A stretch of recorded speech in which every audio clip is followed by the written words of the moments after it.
لوٹو کی آج کی شفاعت خواہ لوٹو کی آج کی شفاعت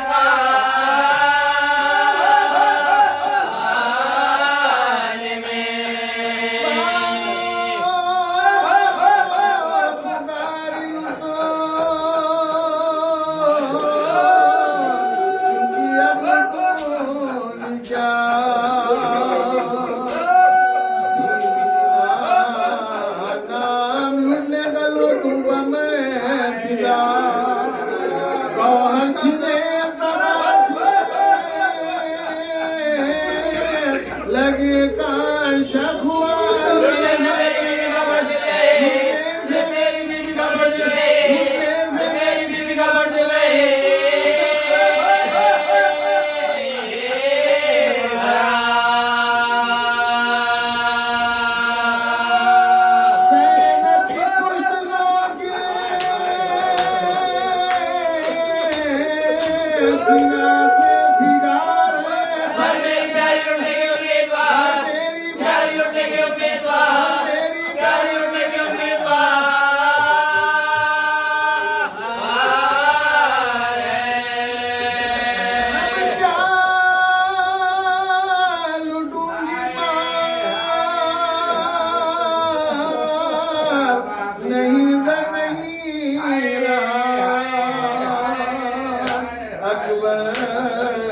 نہیں رہا لیا نہیں رہا رہنے کو خیر خانہ ملا نہیں رہا ہاتھوں میں ریس محمدی دیور نہیں ہاتھوں میں ریس محمدی دیور نہیں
مرتبہ سورۃ فاتحہ 3 مرتبہ سورۃ توحید کی تلاوت فرما کر تقیہ فاطمہ مرحومہ بنت محمد عابد علی اہلیہ سید علمدار حسین نقوی کے لیے رکھی ہے.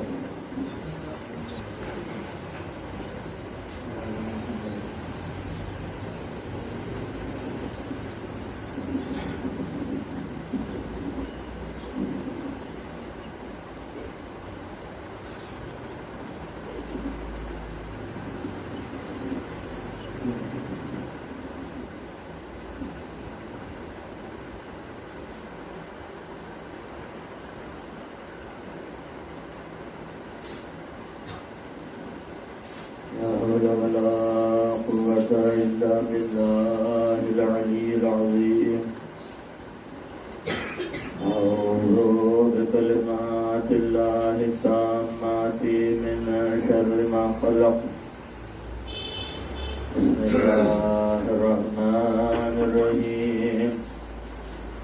نحمده ونصلي على رسوله الكريم ووليه العظيم وهذه مالت يدين الأطهرين صلوات الله عليهم أجمعين ولعنة الله على أعدائهم وقتلتهم أجمعين من الآن إلى يوم الدين. أما بعد، سئل عن قوله سبحانه وتعالى ليحيينه حياة طيبة، فقال أمير المؤمنين علي عليه الصلاة والسلام هي القناعة. صلوات بھیجیے گا محمد.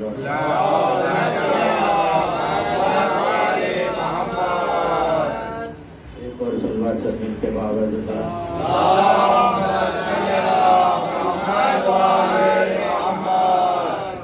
حضرات گرامی قدر، معزز سامعین کرام، محترم عزیزان، عزاداران مظلوم کربلا، حضرت سید الشہداء علیہ السلام، مجلس اعزا مجلس ترحیم کے عنوان سے ایصال ثواب کے لیے جن مومنہ مرحومہ کے لیے منعقد کی گئی ہے، تو سب سے پہلے تو میں اپنا یہ فریضہ جانتا ہوں کہ مرحومہ کے تمام تر رواحقین، ان کے والد محترم، ان کے برادران، ان کے خاوند، ان کے تمام بچے اور جتنے بھی اعزاء و اقارب ہیں، سبھی کی خدمت میں تعزیت و تسلیت پیش کرتا ہوں، یہ کہتے ہوئے کہ دنیا میں جو بھی آیا ہے اسے ایک نہ ایک دن جانا ضرور ہے. موت سے کس کو رستگاری ہے، آج وہ کل ہماری باری ہے. ہر ایک کو اس دنیا سے جانا ضرور ہے، لیکن کیا کردار لے کر جائے، کیا ہے، کس طرح سے انسان زندگی گزارے. موت پر تو بہت گفتگو ہوتی ہے. دنیا موت کا غوغا اور شور مچائے ہوئے، موت کو ایک خوفناک چیز بنا دی گئی. جی موت خوفناک چیز ہے ضرور، لیکن دشمنان علی کے لیے، اہل بیت اطہار کے جاننے والوں کے لیے تو موت لمحہ عید ہوتی ہے. اس لیے کہ جن ہستی کے فضائل و کمالات سن کر ہمیشہ مسرور و خوش ہوا کرتے تھے، موت وہ موقع دیتی ہے کہ اس ہستی کا دیدار کیا جائے. اور عزیزان گرامی، اسی مناسبت سے مجلس ایصال ثواب ہے تو یہ جملہ بھی کہتا ہوا چلوں کہ ہم جو ایصال ثواب کرتے ہیں اپنے مرحومین کی مغفرت کے لیے نہیں، بلکہ ان کے مدارج کے اعلیٰ ہونے کے لیے کرتے ہیں. اس لیے کہ حدیث اس بات کی گواہ ہے کہ جو کوئی بھی آل محمد کی محبت میں مرتا ہے وہ مغفور جاتا ہے دنیا سے. یعنی پہلے مغفرت ہوتی ہے، اس کے بعد موت آتی ہے. من ماتا اللہ حب آل محمد ماتا مغفورا. تو عزیزان گرامی، مدارج کے اعلیٰ ہونے کے لیے جو ایصال ثواب کے طور پر اعمال و عبادات انجام دیے جاتے ہیں، اس کی ایک طولانی فہرست ہے. ان میں نمایاں چیزیں ہمارے مسلک سے جو وابستہ ہے، اس میں تلاوت کلام الہی ہے اور چند نمازیں ہیں جو اہل بیت اطہار نے تعلیم دی ہیں. اسی کے ساتھ ایک امتیازی عبادت جسے مجلس عزائے حسین کرتے ہیں. تمام تر عبادتیں اپنی جگہ، ان کی فضیلتیں، ان کی خوبیاں اپنی جگہ، ان کے خصائص، ان کے امتیازات اپنی جگہ. کسی عبادت کو ہم سبک نہیں کرتے، لیکن مجلس عزا وہ امتیازی عبادت ہے. اسے امتیاز اس لحاظ سے حاصل ہے کہ کہیں بھی کسی عبادت کے لیے آپ کو قول معصوم نہیں ملے گا کہ تم یہ عبادت انجام دو گے تو ہم تمہاری عبادت سننے یا دیکھنے کے لیے آ جائیں گے. لیکن مجلس عزا وہ امتیازی عبادت ہے کہ جہاں شہزادی کونین کا بیان ملتا ہے کہ جہاں کہیں بھی فرش عزائے حسین بچتی ہے. تو عزیزان گرامی، اس امتیاز کا کوئی دوسری عبادت حاصل نہیں. اور پھر جہاں مجلس عزا ہوتی ہے وہاں تخصیص اور تاکید کے ساتھ میں یہ بیان کر دیتا ہوں کہ عام طور پر عناوین تجاویز دیے جاتے ہیں کہ یہ عنوان ہو، یہ عنوان ہو. تمام تر بحثیں اپنی جگہ، اپنے اپنے نظریات اپنی جگہ. پہلے ہی مجلس عزا کا عنوان طے ہو چکا. حبیب کبریا کا فرمان ہے کہ زینوا مجالسکم بذکر علی بن ابی طالب. اپنے مجالس کو زینت دو علی کے ذکر سے. تعین ہو چکا، یعنی اللہ کا حبیب جو کہے وہ تو مشیت کی آواز ہے. تب عزیزان گرامی، اسی مناسبت سے میں نے مولا متقیان امیر المومنین حضرت علی بن ابی طالب لسان عودت سے جاری ہونے والے ان نورانی کلمات کی تلاوت کا شرف حاصل کیا جو نہج البلاغہ کی زینت ہے، جہاں مولا سے آ کر ایک سائل سوال کرتا ہے کہ مولا قرآن میں یہ جو آیت موجود ہے سورہ نحل کی آیت کی تلاوت کرتا ہے کہ جہاں یہ بیان ہوتا ہے کہ من عمل صالحا من ذکر او انثی وہو مؤمن لیحیینہ حیاتا طیبہ، کہ جو کوئی بھی عمل صالح انجام دے چاہے وہ مرد ہو یا عورت ہو، تو اسے پروردگار عالم ایک شرط کے ساتھ بیان کر رہا ہے کہ وہو مومن، شرط یہ رکھی گئی کہ چاہے مرد عمل صالح انجام دے یا عورت عمل صالح انجام دے، شرط رکھی گئی کہ وہ مومن ہو۔ اب یہ لفظ مومن کو آ کر دنیا رک جاتی ہے، گھبرا جاتی ہے، ایمان کی کئی تعریفیں بیان کی جاتی ہیں کہ ایمان اسے کہتے ہیں اسے کہتے ہیں۔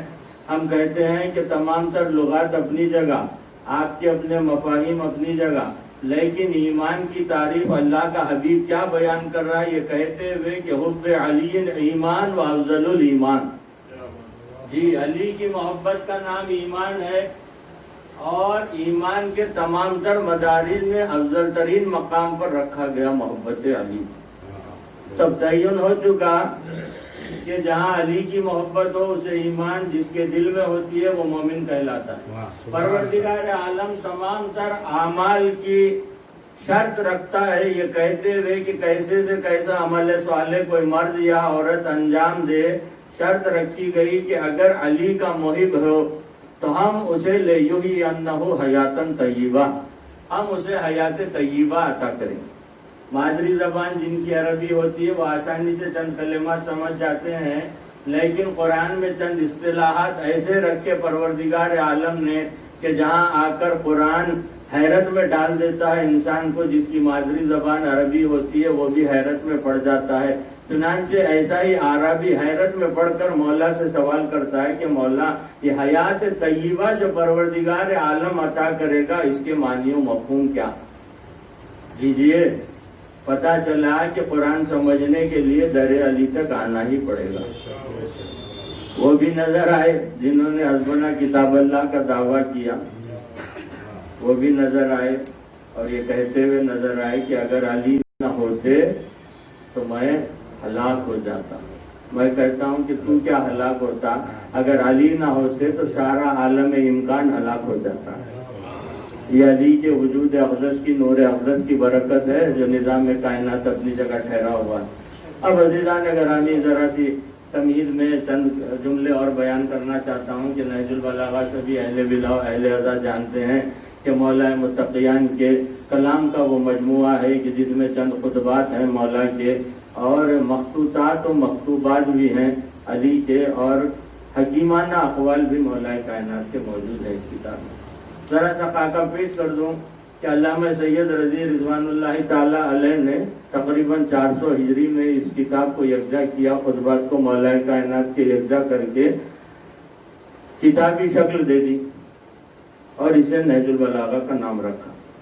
اس کتاب میں آپ کو 238 خطبے ملیں گے مولا کائنات، اور 79 مخطوطات و مکتوبات ہیں جو مولا کائنات نے الگ الگ موقعوں پر کبھی اپنے دشمنوں کو کبھی اپنے دوستوں کو تحریر کی، اور وہیں 480 حکیمانہ اقوال ہیں اس کتاب میں۔ اب عزیزان گرامی یہ مختصر سا خاکہ تھا کہ تاکہ اپنے نوجوان بھائیوں کے ذہنوں تک یہ باتیں پہنچا دوں۔ یہ وہ مایاناز کتاب ہے کہ جس کا تعین لکھنے والے کر نہ سکے، اور یکجا کرنے کے بعد تجزیہ کرتے ہوئے مترجمین نے اس کتاب کی شان میں ایک جملہ لکھا یہ کہتے ہوئے کہ تحتا کلام الخالق و فوق کلام المخلوق، یہ وہ کتاب ہے، یہ وہ کلام ہے کہ جو خالق کے کلام سے نیچے ہے اور مخلوقات کے کلام سے اوپر ہے۔ میرا سوال ان تجزیہ نگاروں سے یہ ہے کہ کیا خالق اور مخلوق کے مابین بھی کوئی زمرہ رکھا گیا ہے؟ یعنی یا تو خلق کرنے والا خالق اللہ کہلاتا ہے، یا پھر جو بھی خلق کیا گیا ما سوا اللہ کے مخلوق کہلاتی ہے۔ لیکن علی کے کلام کی شان یہ ہے کہ بڑے بڑے افراد مفکرین طے نہ کر سکے کہ اس کلام کو کہاں رکھا جائے، خالق کے زمرے میں رکھا جائے یا مخلوقات کے زمرے میں رکھا جائے۔ جب علی کے کلام کا تجزیہ کرنے کے بعد تعین نہ ہو سکا کہ خالق کا کلام ہے یا مخلوق کا، تو انسان کیا تعین کرے کہ علی کا وجود اقدس و نور اقدس کہاں ہے؟ سبحان اللہ، سبحان اللہ، سبحان اللہ۔ اسی لیے اسد اللہ غالب کا وہ شعر یاد آتا ہے مجھے کہ جہاں انہوں نے انسان کی عاجزی کو بیان کر دیا یہ کہتے ہوئے کہ غالب ہے رتبہ فہم تصور سے کچھ پرے ہے عجز بندگی جو علی کو خدا کرے، یعنی بندہ عاجز ہو جاتا ہے کہنے پر کہ علی کے جلوے دیکھ کر کے خدائی جلوے نظر آئے۔ تو ایسے کئی موقع ہیں، سبھی جانتے ہیں۔ وہ عزیزان گرامی، اس کتاب کی شرحیں مختلف علماء نے کی ہیں، جن میں ایک نام ملتا ہے ابن ابی الحدید معتزلی، یہ آپ کا سنا ہوا نام ہے۔ یہ شیعہ فرقے سے تعلق نہیں رکھتا تھا، معتزلہ فرقے سے تعلق رکھتا تھا، لیکن مولا کائنات کے کلام سے دلچسپی تھی اور علم سے لگاؤ تھا، اور جہاں بھی علم سے لگاؤ ہوتا ہے وہ ہستیاں آ کر در علی پر ضرور سے درد ہوتی ہیں۔ تو یہ ابن ابی الحدید معتزلی ہے، اس نے تقریباً 600 ہجری میں اس کتاب کی شرح لکھی، نہج البلاغہ کی شرح ہے، 20 جلدوں پر مشتمل ہے، اور بھی شرح ہیں، ابن میثم بحرانی کی شرح جو 40 جلدوں پر مشتمل ہے، اور یعقوب خوئی کی شرح ہے۔ ایسی کئی شرح موجود ہے، لیکن جو مقبولیت ابن ابی الحدید معتزلی کو حاصل ہوئی کسی اور کو حاصل نہیں ہوئی اس کتاب کی شرح میں۔ چنانچہ وہ شرح لکھتے ہوئے خود بھی ایک شاعر بھی تھا عربی زبان کا اور عالم بھی تھا، تو وہ شرح لکھتے ہوئے مدح علی کے اشعار بھی لکھتا ہے اور کہتا ہے کہ مولا میں کیا کروں کہ میں جب بھی آپ کی مدح کرنا چاہتا ہوں تو بات فقط تجبیب ہی تک رہ جاتی ہے، تمہید و تجبیب ہی پر دم ٹوٹ جاتا ہے، بات آگے نہیں بڑھتی۔ جی یہ کیسا شاعر ہے، شعراء حضرات موجود ہے، ادیبہ موجود ہے، یہ جانتے ہیں کہ عربی زبان میں، عربی لٹریچر میں 7 نظمیں تحریر کی گئیں جنہیں 7 معلقات کہا گیا۔ 7 نظمیں مایہ ناز قصیدے تحریر کیے گئے، نظمیں تحریر کی گئیں اور انہیں 7 معلقات کہا گیا۔ 7 یعنی 7 کو کہتے ہیں، معلقات یعنی وہ نظمیں جو آویزہ کی گئی تھیں۔ یہ 7 معلقات لکھنے والے شعراء کا یہ دعویٰ تھا کہ کسی میں اگر دم ہے تو ہمارے اس نظم کا جواب لا کے بتا دیں، یعنی عربی ادب کا شاہکار تھا۔ آج بھی عربی لٹریچر میں جب پڑھایا جاتا ہے تو اساتذہ کو بھی اس کا درد دیا جاتا ہے، یہ نظمیں پڑھنا ضروری ہو جاتی۔ یہ نظمیں 7 نظمیں تحریر کر کے بازار اوقات میں آویزہ کی گئی تھی، لٹکائی گئی تھی، اور عربی ادیبہ کا یہ دعویٰ تھا کہ اس کی جواب لا کر بتا دو۔ تو یہ ایسے نظمیں تھیں کہ پروردگار عالم نے اس کے جواب میں سورہ کوثر کو نازل کیا۔ 3 آیات کا جو سورہ نازل ہوا سورہ کوثر، تو انہوں نے اپنے اپنے کلام کو نیچے اتار دیا۔ اسی طرز پر 7 قصائد مولا کائنات کے ابن ابی الحدید معتزلی نے لکھے ہیں۔ 7 قصیدے مولا کی شان میں لکھتا ہے، اور ایسے مقبول ترین قصائد ہیں کہ آج بھی آپ نجف اشرف جاتے ہیں، جو بھی نہیں گئے انہیں مولا جلد بلائے، اور جو جاتے ہیں انہیں بار بار بلائے، کہ وہاں مولا کے روضے میں گنبد کے اندر اس کے اشعار تحریر ہے ابن ابی الحدید معتزلی، وہ مقبولیت حاصل ہوئی۔ کئی مرتبہ نجف اشرف کا رینوویشن ہوا اور تزئین نو کی گئی، لیکن کبھی بھی اس کے اشعار کو اتارنے کا کسی عالم شیعہ عالم نے حکم نہیں دی، یعنی وہ مقبولیت حاصل ہے اس کے اشعار۔ ایسا شخص کہتا ہے کہ مولا 7 قصیدے لکھنے کے بعد، عربی ادب کے شاہکار قصیدے علی کی فضیلت میں لکھنے کے بعد کہتا ہے کہ مولا میں جب بھی آپ کی مدح کرنا چاہتا ہوں بات تمید و تجوید تک ہی رہ جاتی ہے، آگے بڑھ ہی نہیں پاتی ہے۔ یعنی علی کے کمالات تو دیکھیے، بڑے سے بڑا شاعر عاجز ہو جاتا ہے۔ چنانچہ مجھے حضرت انیس کے وہ اشعار یاد آتے ہیں جہاں وہ کہتے ہیں کہ کیوں کر بیاں ہو شوکت و شان پیمبری، عاجز ہے یہاں فرزدق و حسان و ہمیری، طاقت یہ کس میں ہے کہ لکھے زور حیدری، دوڑے قومت قامت و کھائے سکندری۔ قرآن میں جن کا وصف مقرر خدا کرے، اس کی زبان سے پھر بشر ان کی ثنا کرے۔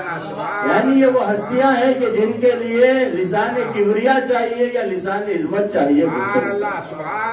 سب عزیزان گرامی، یہ نہج البلاغہ ہے اور ایسے کئی موقع آتے ہیں اور طولانی تشریحات یہاں پر میری نگاہوں کے سامنے آ جاتی ہے۔ میں اتنا عرض کرنا چاہتا ہوں کہ مولا کائنات سے آ کر اسی نہج البلاغہ میں اس عبارت کو محفوظ کیا گیا کہ سائل سوال کرتا ہے کہ لے یحیینہ حیاتن طیبہ، کہ مولا جب کوئی مرد مومن یا مومنہ عورت کوئی عمل صالح انجام دیتی ہے تو پروردگار عالم اسے حیات طیبہ عطا کرتا ہے۔ اس حیات طیبہ سے مراد کیا ہے؟ تو مولا جواب دیتے ہیں کہ ہی القناعہ، یہ حیات طیبہ وہ ہے کہ پروردگار عالم مومن مرد اور مومن عورت کو ہماری محبت کے سبب سے حیات طیبہ عطا کرے گا۔ حیات طیبہ سے مراد یہ ہے کہ اس کی زندگی قانع ہوگی، قناعت پر مبنی ہوگی۔ یعنی دیکھیے آپ، بڑے طول اس میں چاہیے کہ اس کی شرح بیان کی جائے کہ آپ کے نظروں میں بھی ہے کہ ارب پتی، کروڑ پتی، مال و دولت و ثروت کے لوگ جو ہوتے ہیں وہ لوگ بھی ایسی منزلیں نظر آتی ہیں کہ جہاں دولت رکھ کر بھی پریشان نظر آتے ہیں، لیکن محبت علی کی جب دولت دل میں آ جاتی ہے تو ایسا شخص تنگس بھی نظر آئے تو اس کی زندگی میں خیر و برکت ہوتی ہے۔ یہ بات آپ بھی غور کر سکیں گے۔ میں عموماً بچپن ہی سے غور کرتا تھا، میں دیکھتا تھا کہ جو عزاداری میں منہمک رہتے تھے تو ایسے افراد دیکھنے میں تو آمدنی بڑی ہی قلیل ہے اور تنگستی بھی نظر آتی ہے، لیکن ان کی زندگیوں میں بڑی خیر و برکت ہوا کرتی ہے۔ یہ محبت علی اور ادا حسین کی دولت ہے، یہ جسے ملتی ہے وہ دنیا کی دولت کو خاطر میں نہیں لاتا۔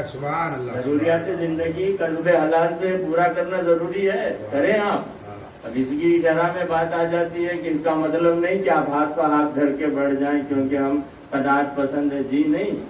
آپ اپنی استطاعت بھر قصب معاش کے لیے جائیں اور حلال طریقے سے مزدوری کمائیں، اور جب کمانے کے بعد جو بھی آپ کو دولت ملے گی محبت علی کے سبب سے پروردگار عالم اس میں خیر و برکت عطا کرے گا۔ سبحان اللہ، سبحان اللہ۔ یہ میرے مشاہدے میں بھی ہے، میں اس کی کئی مثالیں دے سکتا ہوں۔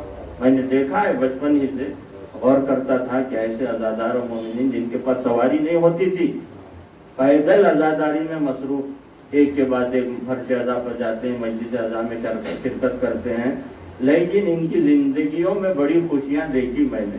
اولاد کا سکون، گھر میں بہار، حالانکہ تندرستی ہے لیکن چٹنی روٹی کھا کر بھی خوش رہا کرتے ہیں ایسے افراد۔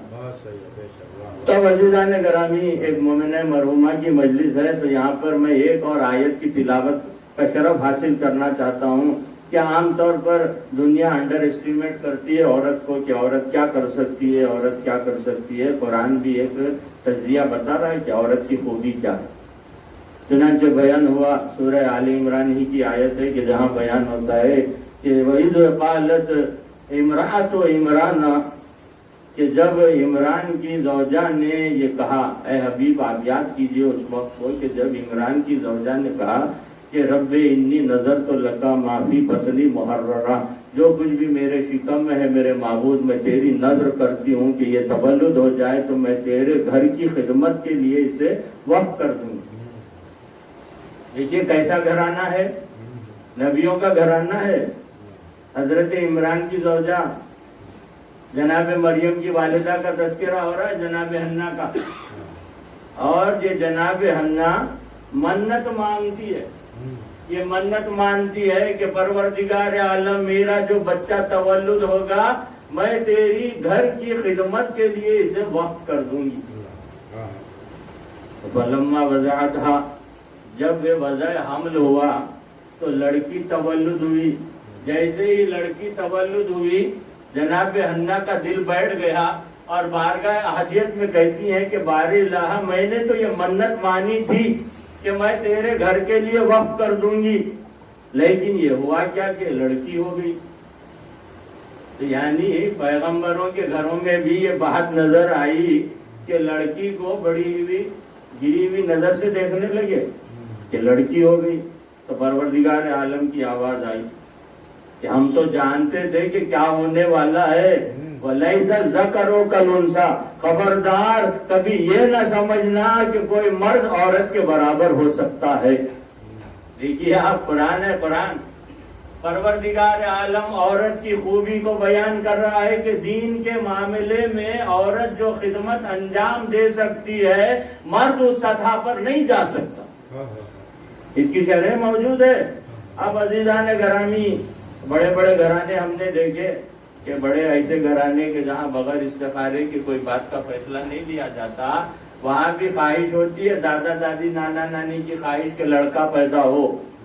تو بڑے بڑے گھرانوں میں بھی یہ خامی پائی جاتی ہے، لیکن پروردگار عالم اس کلیے کو مفضول کہہ رہا ہے کہ ایسا نہیں ہے۔ کبھی یہ نہ سمجھنا کہ لڑکی وہ کام کر سکتی نہیں ہے جو لڑکا کر سکتا ہے، بلکہ حقیقت تو یہ ہے کہ اللہ زبان دے رہا ہے کہ لڑکی مرد سے زیادہ آگے ہو سکتی ہے، بیٹی بیٹے سے زیادہ خدمت دین کر سکتی ہے۔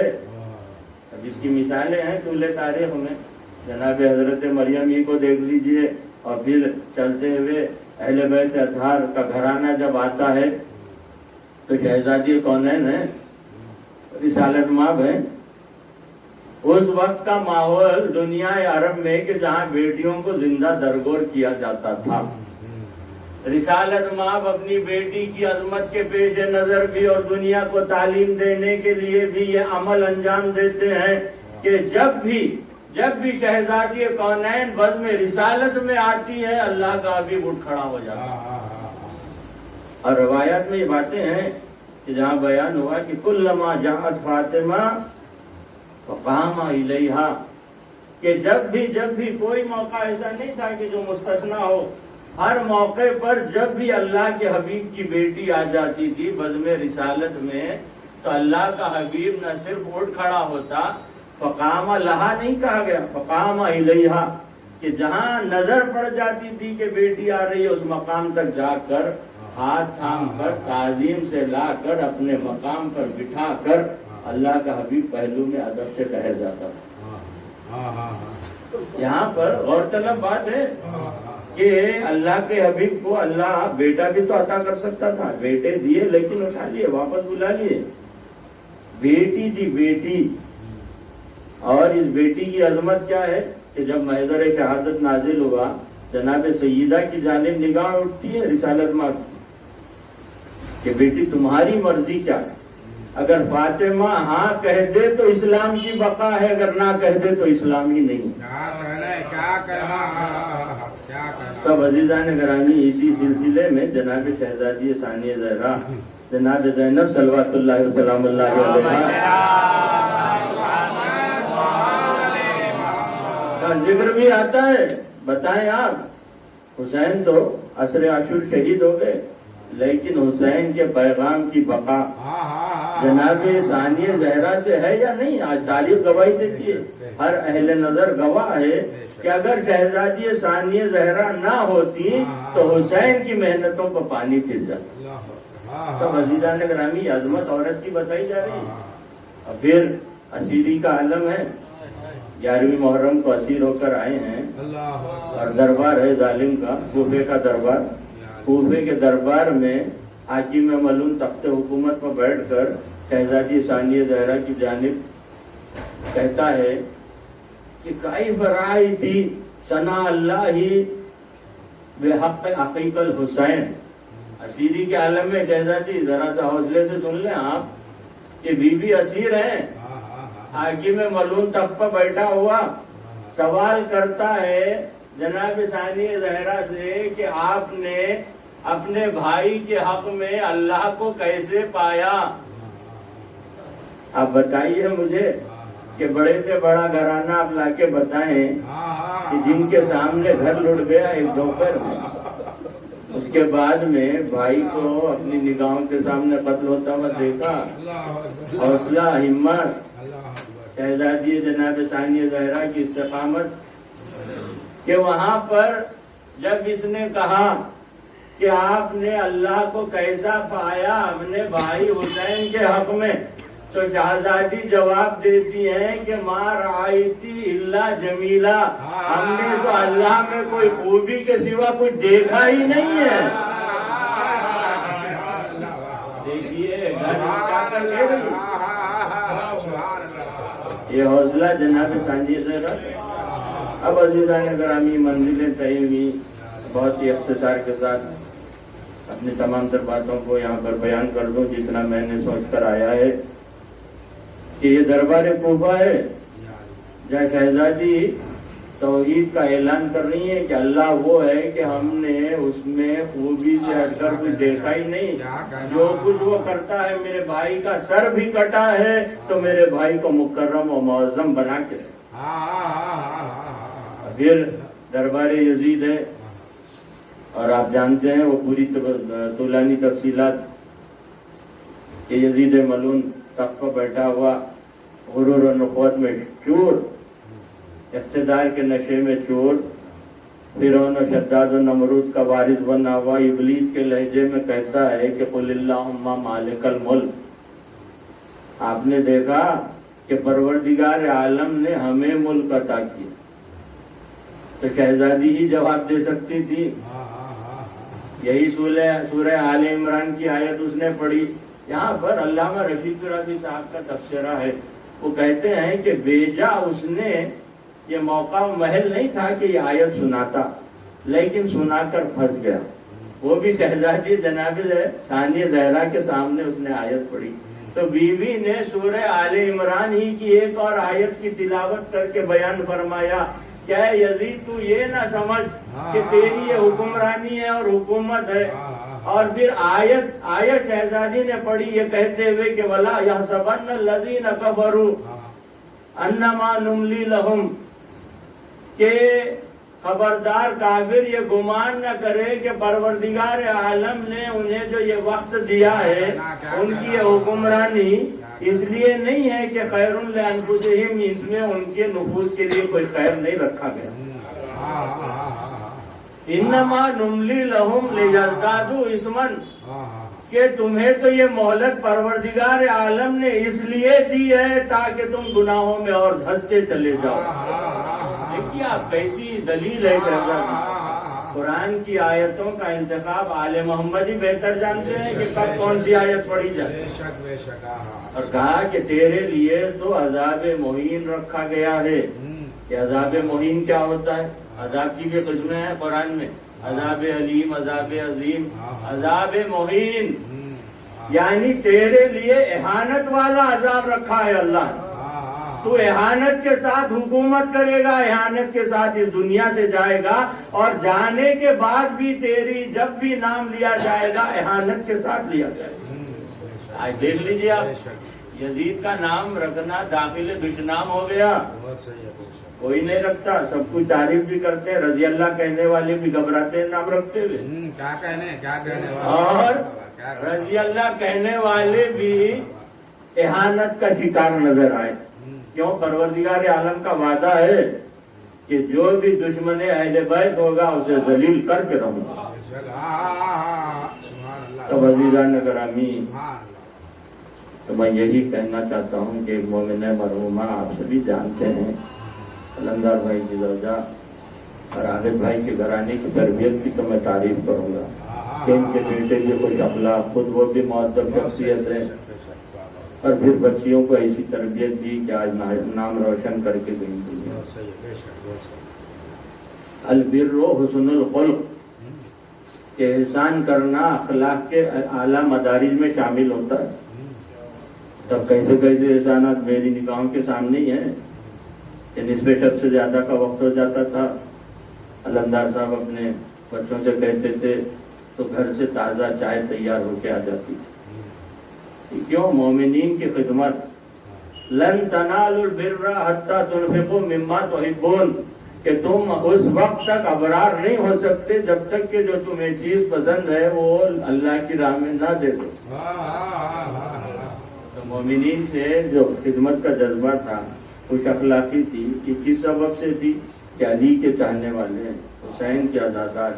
تو عزیزان گرامی، عزائے حسین میں وہ عزت ملی کہ کبھی آپ نے یہ منظر بھی دیکھا ہوگا کہ مومنین آپ کو اپنے گھروں میں مجلس عزائے حسین کے لیے مدعو کرتے ہیں تو ان کے ہاتھ آپ کے قدموں تک آتے. بتائیے یہ عزت کہاں ملتی ہے؟ عزیزان گرامی، جو گھرانے کا تذکرہ ہے اس پر کیا مظالم گزرے. ایک مومنہ گزر گئی تو اتنے لوگ آ گئے تاکہ تعزیت دی جائے، پرسا کیا جائے، بھائیوں کو تسلی دی جائے، ان کے والد کو پرسا دیا جائے، ان کے بچوں کے سر پر دستے شفقت پھیر کر پرسا دیتے ہوئے نظر آئے. لیکن ہائے کربلا، فاطمہ کا لال یہی گلا کر رہا ہے کہ یہ گلا تم سے نہیں کہ پانی دیا نہ دیا، لیکن اکبر کا کسی نے مجھے پرسا نہ دیا. فاطمہ کے لال کے دل کی کیفیت تو دیکھیے کہ لاشوں کو لاشیں اٹھائے، یہاں تک کہ سجمائے کا لاشا بھی ہاتھوں میں اٹھا کر لایا. فاطمہ کا لال غربت و تنہائی بڑھتی گئی، اس قدر بڑھی اکبر نہ ہے، یہاں تک کہ ننھی سے قبر پہنچ گئے، گھر سے باہر گئے، تکبیر کھڑے ہوئے دامن کے باہر گئے. یہ گھرانہ وہ محترم گھرانہ تھا کہ جس کی تعظیم اللہ بھی کیا کرتا تھا. جبرائیل کو بھی حکم تھا کہ گھر پر جاؤ تو دروازے کو پہلے اجازت لینا، پھر جانا. موجودہ گھرانے میں کیا ساتھ کیا سلوک کیا گیا. اللہ کے حبیب کی آنکھ بند ہوئی، دروازے پر لکڑیاں جمع دی گئی اور پھر آگ لگا دی گئی. دروازہ چلتے ہوئے تو شکستہ ہونے لگا.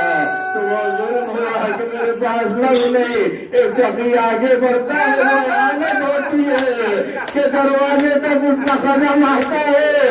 اللہ کے حبیب کی بیٹی والے درو دیوار آتے یہ نوحہ کرتی ہے کہ سبت الایام صاحب اللہ عنہ، سبت الایام آشرنا لیا.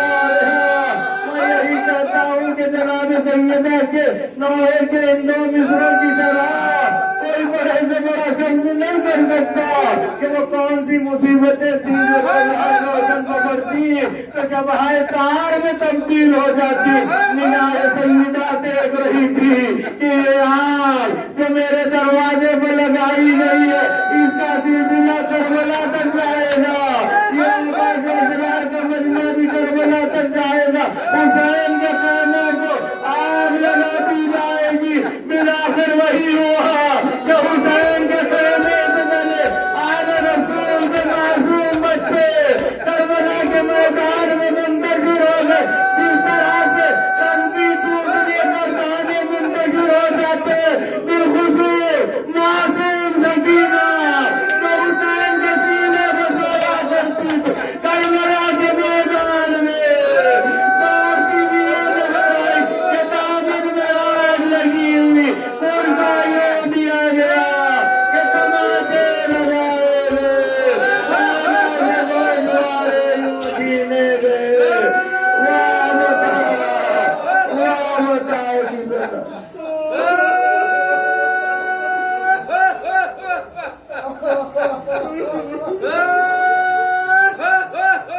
لعنت اللہ علی القوم الظالمین وسيعلم الذين ظلموا أي منقلب ينقلبون.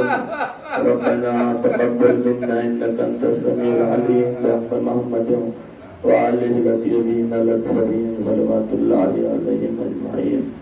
لي خمسة نطفي بها حر الوباء الحاكمة المصطفى والمرتضى وابناهما والفاطمة.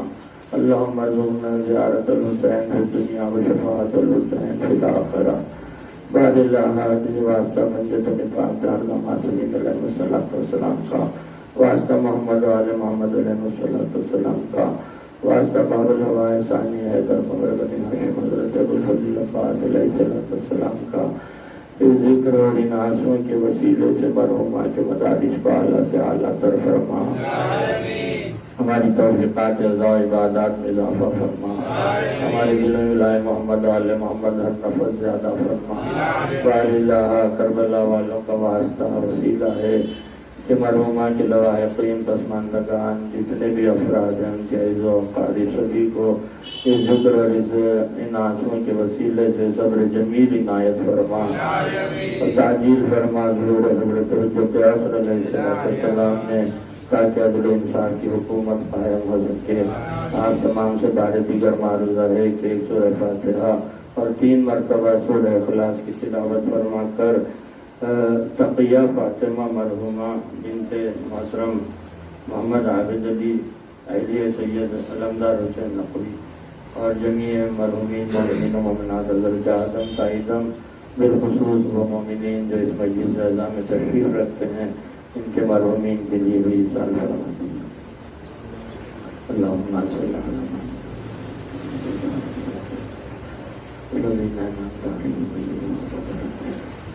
بسم اللہ الرحمن الرحیم۔ بسم اللہ الرحمن الرحیم۔